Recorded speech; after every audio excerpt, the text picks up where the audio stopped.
தொலைக்காட்சிக்காக ஆசான் செந்தமிழ்ச் செழியன்.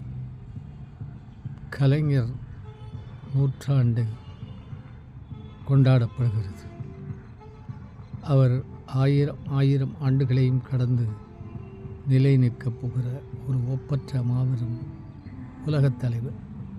அவருக்கு மெரினாவில் புதுமையான முறையில் பொலிவுடன் மீண்டும் நினைவிடம் புதுப்பிக்கப்பட்டு திறக்கப்பட இருக்கிறது. நம்முடைய அருமைமிகு முதல்வர் முத்துவேல் கருணாநிதி ஸ்டாலின் அவர்கள் அதை திறந்து வைக்கிறார். நான் அவரை பற்றி நிறைய பாடியிருக்கிறேன். ஆனால் எந்த பையனும் அவரை தேடி போனதில்லை, என்னை தேடியும் வந்ததில்லை. நீ படித்து வைத்த புத்தக குவியலில் அந்த பர்வதம் மறையும், நீ எழுதி வைத்த புத்தக குவியலில் உன் எழில் உரு மறையும் என்று நான் சொன்னேன்.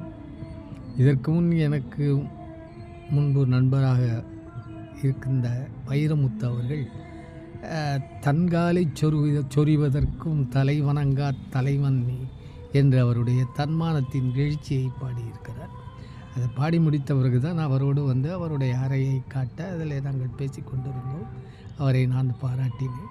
இப்படியெல்லாம் எங்களுடைய பாராட்டுகளுக்கு கடந்து எழில் உலகம் பாராட்டுகின்ற அளவுக்கு ஒரு எழில் நகரை மெரினாவிலே நாட்டி வைத்த அந்த பெருமகனுக்கு, இடம் கிடைப்பதற்கும் போராடி பெற்ற தலைமகனுக்கு இன்றைக்கு எல்லோர் இதயங்களிலும் இடம்.